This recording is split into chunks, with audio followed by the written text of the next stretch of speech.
Hello, c'est Elodie Alexander. Si tu souhaites créer une marque qui te ressemble et t'épanouir dans ta vie entrepreneuriale, tu es au bon endroit. Je suis super contente de vous retrouver. La dernière vidéo date du mois de novembre 2023. J'étais alors en résidence de création à Saint-Laurent-du-Maroni. Une résidence qui s'est bien passée, qui s'est bien terminée, qui était hyper challengeante, mais à la fin, bon, tout a pu être réalisé comme je le souhaitais. Et en fait, une résidence au cours de laquelle, lorsque je suis sortie de cette résidence, j'avais l'impression déjà d'avoir fait un déménagement entre Saint-Laurent et Montigny. J'habite à Montigny en Guyane. J'ai l'impression d'avoir fait carrément un déménagement. Donc, je vous imaginez, imaginez l'énergie que ça amène. Et puis, j'ai rapidement enchaîné dans une relation qui n'a pas très bien fonctionné. Donc, du coup, j'étais triste à la fin, au début de l'année 2024. Et en même temps, je me sentais perdue. Et en même temps, il y avait tout un tas de commandes à reprendre au même moment. Début 2024, ça a commencé en mode, c'est le bordel. Mais malgré ce, en 6 mois, j'ai réussi à livrer plusieurs projets. J'ai présenté ma première communication orale scientifique dans une université à l'occasion d'une journée d'études. J'étais super méga contente.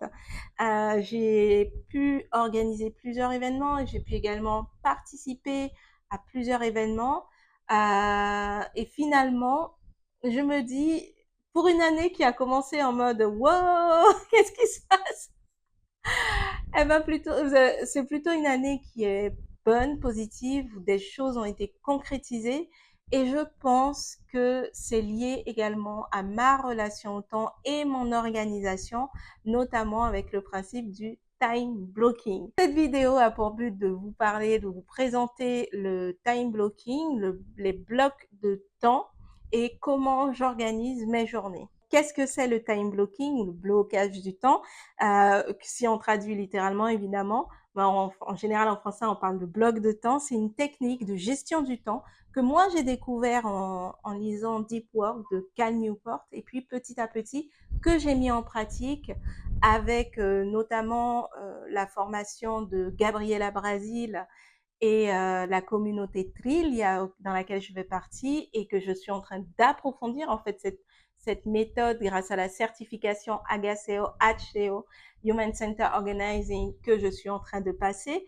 Je vous mets d'ailleurs le lien vers la vidéo où je vous présente comment communiquer de manière sereine grâce à cette méthodologie et aussi que je découvre, enfin que je découvre tous les jours, en fait, c'est magnifique, mais que je découvre encore en lisant le livre euh, sur l'essentialisme de Greg McKeown.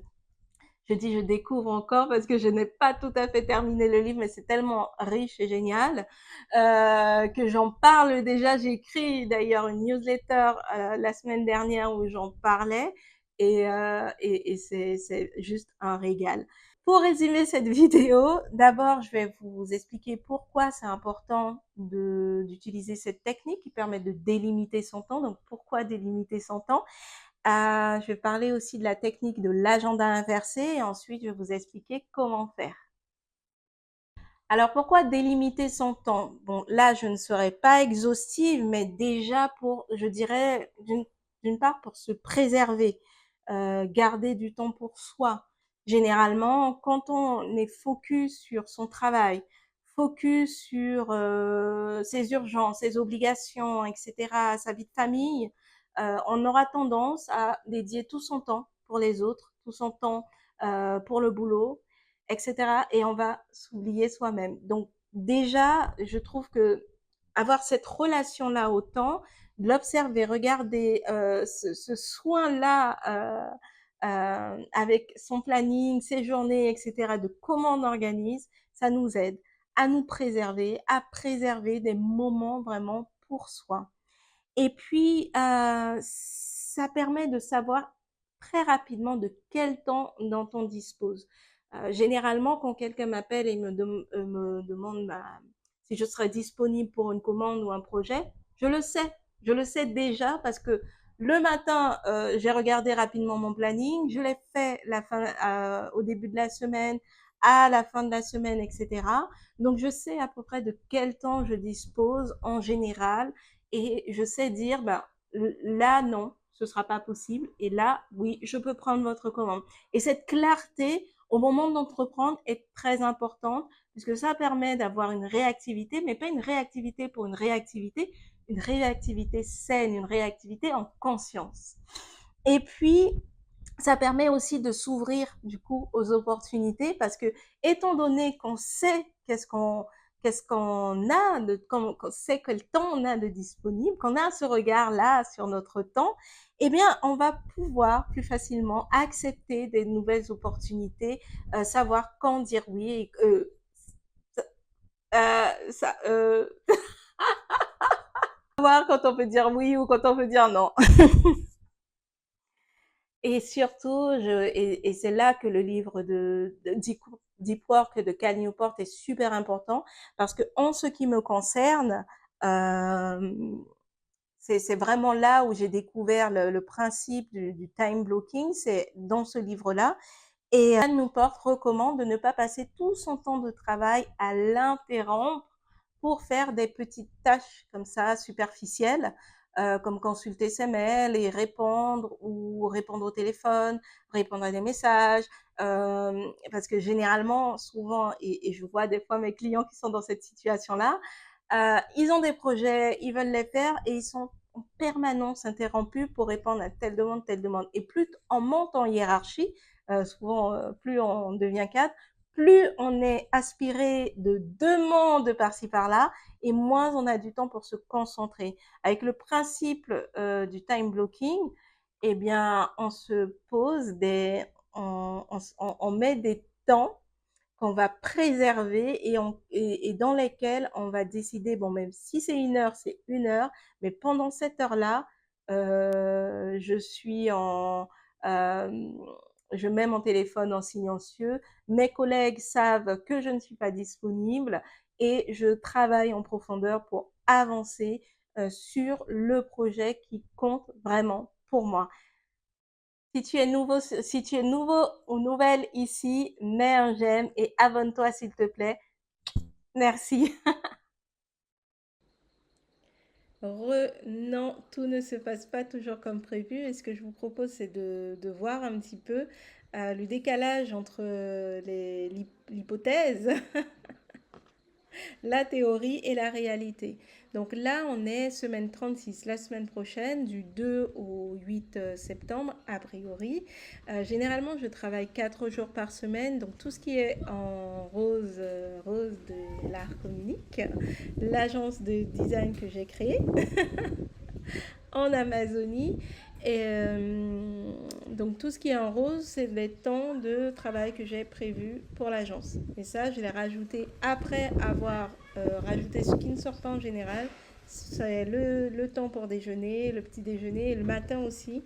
Mon rituel du réveil, qui est à peu près 30 minutes, où je prends le temps de me réveiller, je prends le temps de méditer ou prier, de respirer, de boire un verre d'eau.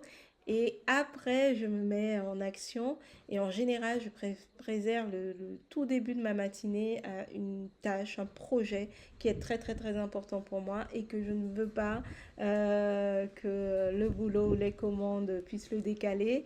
Et donc ça, c'est le petit temps HCO. Ben là, en ce moment, c'est de la certification. Ou sinon, je prépare soit une contribution scientifique, ou là, c'est l'écriture, par exemple, de mon projet de thèse qui est en cours. Et puis après, je fais un petit peu de mouvement. C'est ce que j'appelle mouvement matinal. Ça va pas être une séance de sport de haute intensité, mais au moins une marche, soit du pilates, du yoga, pour commencer voilà, à me bouger. Et puis je vais prendre mon petit déjeuner et je vais me préparer. Et là, la semaine prochaine, j'ai prévu donc de travailler. Donc je travaille 4 jours par semaine, donc de mardi à vendredi. Avec lundi, j'ai une petite tâche à faire, mais en soi, on va essayer de garder ce 4 jours par semaine. Et puis le soir, un peu de capoeira. J'ai pas mis toutes les activités donc, entre mardi et jeudi, mais en général, ce serait soit du violon, soit du sport. Je verrai après. Donc ça, c'est la théorie. En général, je fais mon planning soit le vendredi, soit le samedi ou le lundi matin. Mais voilà, ça, c'est la théorie, d'accord? La réalité, il n'y a pas besoin d'aller bien loin. Ben, c'est cette semaine. Donc, cette semaine, il faut savoir que c'était un peu le même schéma. Et voilà, la réalité, c'est que les choses, voilà, vous avez vu que tout à l'heure c'était super bien ordonné, etc. Et en réalité, bah, c'est beaucoup plus flexible, ça bouge. Et là, par exemple, ben, je sais que mardi, j'ai commencé la journée bien plus tard que prévu. J'ai eu du mal à me réveiller, etc. J'ai commencé bien plus tard que prévu. Et donc, tout a été décalé, même mon déjeuner. Mercredi, il y avait un déjeuner, alors c'était une randonnée et tout, que j'avais été invitée en famille, c'était pas prévu plus tôt. Je l'ai quand même intégré dans mon agenda parce que j'ai trouvé sympa l'idée de faire une randonnée en pleine journée entre deux temps de travail. Mais voilà, du coup, je l'ai rajouté, ça vient comme un paquet là. Et j'ai réussi à maintenir ma productivité sur cette journée-là. Et puis jeudi, j'avais prévu de travailler l'après-midi, mais en réalité, hier, j'ai pas pu. Il n'y avait pas d'électricité hier. Coupure d'électricité à Mancineri de 8h15 à 16h45. Donc, du coup, j'ai travaillé jusqu'à ce que mon ordinateur me lâche. Et après, je me suis dit, bon, ben, on va aller marcher. Et du coup, le mouvement matinal, j'ai carrément mis l'après-midi. Mais c'est la réalité. Et c'est ce qu'on appelle en fait le concept d'agenda inversé. Et pour moi, hein, parler de planification, c'est aussi parler de cet agenda inversé, c'est-à-dire celui qu'on va ajuster au fur et à mesure pour voir si ce qu'on avait prévu s'est passé exactement ou s'il y a ce décalage. Et bien souvent, il y a un décalage. J'ai envie de dire, les plannings sont faits pour ça, pour ne pas être respectés. Et même là, par exemple, à l'heure du montage de YouTube, bah, je suis toujours en train d'enregistrer. Et c'est normal et c'est le but. Et le plus important, c'est vraiment d'être réaliste et d'ajuster au fur et à mesure. Donc tout à l'heure, je vais dire exactement à quelle heure j'aurai fait le montage. Et au moins, ça me permettra aussi, cet agenda inversé, me permet aussi d'avoir une trace de ma journée, de comment elle s'est véritablement passée. Et ce qui est le plus important pour moi, hein, dans mon principe des blocs de temps, c'est déjà les moments essentiels, donc tout ce qui concerne le déjeuner, les temps de repos, etc., ce qui est non négociable, il faut le faire, et puis les révisions journalières et hebdomadaires. Donc les révisions journalières, euh, j'en fais régulièrement, ça peut durer 15 ou 30 minutes. L'idée, c'est exactement tout ce que j'ai fait mardi, mercredi, jeudi et même lundi, un petit peu, même si j'ai pas travaillé. C'est lorsque j'ai réajusté l'agenda pour dire qu'est-ce que j'ai réellement fait. Et en plus, j'ai un petit template sur Notion qui me permet de dire qu'est-ce que j'ai fait cette journée-là exactement, sur quel projet j'ai travaillé, est-ce que c'était un jour facturé ou pas. Et puis en général, j'essaye de voir si bah, qu'est-ce qui s'est bien passé dans la journée, qu'est-ce qui devait être réajusté, etc. Et ça, ces révisions-là, je les journalièrement et hebdomadairement. Je saute parfois, mais en général, j'essaye de le faire régulièrement, plusieurs fois dans la semaine, et puis dans le mois, et puis dans le semestre. Donc ça, pour moi, c'est vraiment le non négociable, tout ce qui est en turquoise. Et puis après, en bleu aussi, c'est le non négociable. Et puis tout ce qui est rose, de l'art communique, etc. Mais c'est ce qui est flexible. Et voilà, l'idée, c'est de ne pas se blâmer. La notion d'agenda inversé, pour moi, va de pair hein, avec le time blocking. Et vraiment, l'idée est de ne pas se blâmer lorsque rien ne s'est passé comme prévu. C'est normal. Hein. Quand on fait de la planification, l'idée n'est pas être vraiment de dire, ah, j'ai prévu ça, donc ça va se passer comme ça. Non, ça ne passera pas comme ça. Et c'est tant mieux. On est des êtres humains. Mais l'important, c'est de prendre conscience qu'on avance et de noter justement les décalages, mais ça, on va le voir tout de suite. Maintenant, comment faire?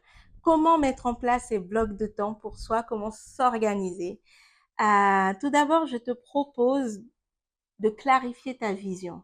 Réfléchis à la direction générale de ta vie. Quelle vie souhaites-tu avoir? Qu'est-ce qui importe réellement pour toi? Comment veux-tu te sentir? Que tu désires au fond de toi? Et là, je, je te conseille de suivre Daniel Laporte qui a inventé le Desire Map, un programme qui est disponible sur Allo Move, l'application où il y a du yoga, il y a des trucs de mindset, il y a de la méditation. Enfin, c'est une application assez complète. Et dans cette application sur Allo Move, il y a un programme de Desire Map où elle invite, où elle propose d'analyser sa vie à partir de ce que l'on désire à l'intérieur de soi et et de se projeter vers la réalisation de ce qu'on désire être. C'est vraiment génial, je recommande parce que moi, quand j'avais fait ce programme, je me rappelle et que j'ai été bluffée quand 2 ans après et même jusqu'à maintenant, je ressens émotionnellement les désirs que je voulais ressentir au moment de faire le programme. Donc, je vous le conseille.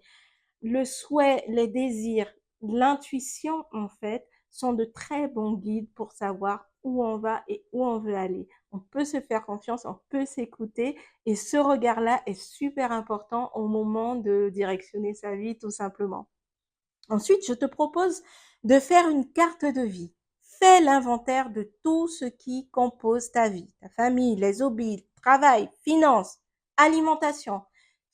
Voilà, essaye de brainstormer d'abord avec un papier, un carnet. Essaye de prendre quelque chose d'assez grand, hein, de feuille à 3 ou un grand carnet et écris, brainstorm, fais des relations, tisse des liens entre les mots, etc.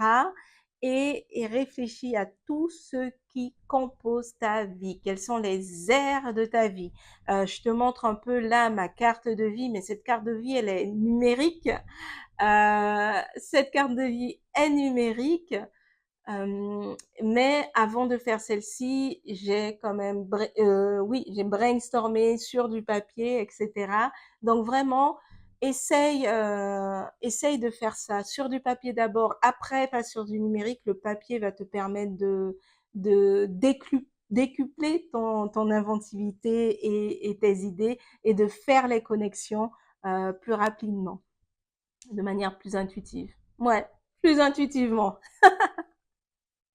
Ensuite, détermine tes limites. Détermine ce qui est flexible et ce qui est non négociable.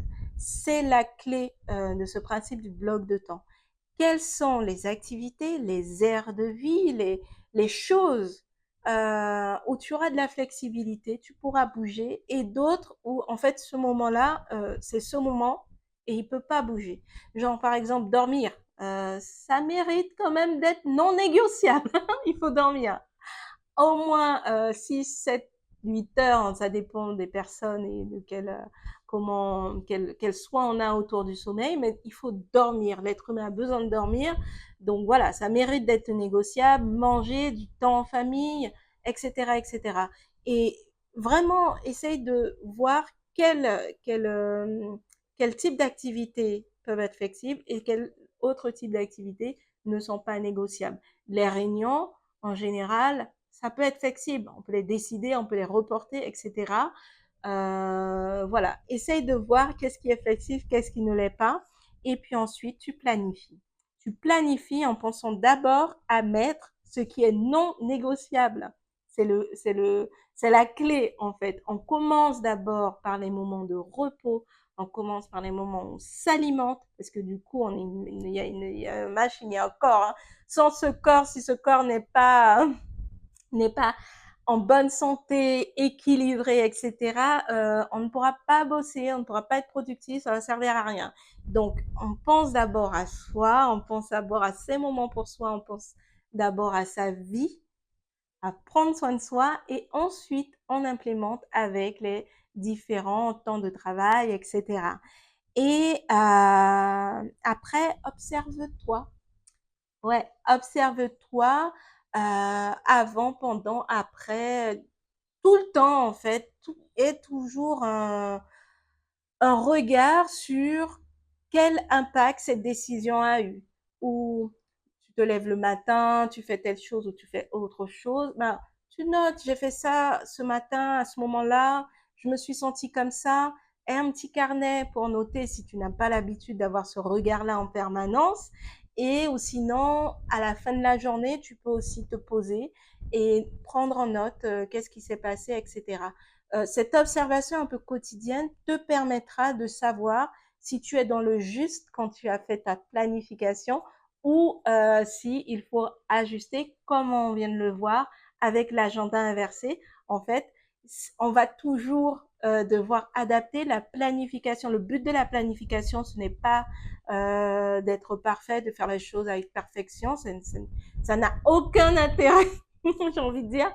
Mais justement, il faut avoir ce regard-là un petit peu honnête sur soi pour ajuster au fur et à mesure et être de plus en plus dans le juste, même si ce sera jamais parfait, mais au moins l'observation permettra de poser un regard conscient sur où on va, comment on va, etc., etc. Ensuite, fais des révisions. Dans la même veine que l'observation, instaure des routines de révision au moins hebdomadaires, si possible quotidienne à la fin de la journée, comme tu as pu le voir dans mon agenda. À la fin de la journée, j'essaie, ça prend 15-30 minutes, pas plus, même parfois 5 minutes s'il le faut. Mais j'essaye de noter qu'est-ce que j'ai fait. Qu'est-ce que j'ai fait, pourquoi j'ai fait, est-ce que ça a eu un impact. Et comme ça me permet déjà au niveau de mes projets de savoir si j'avance effectivement, parce qu'il y a des impératifs de livrables.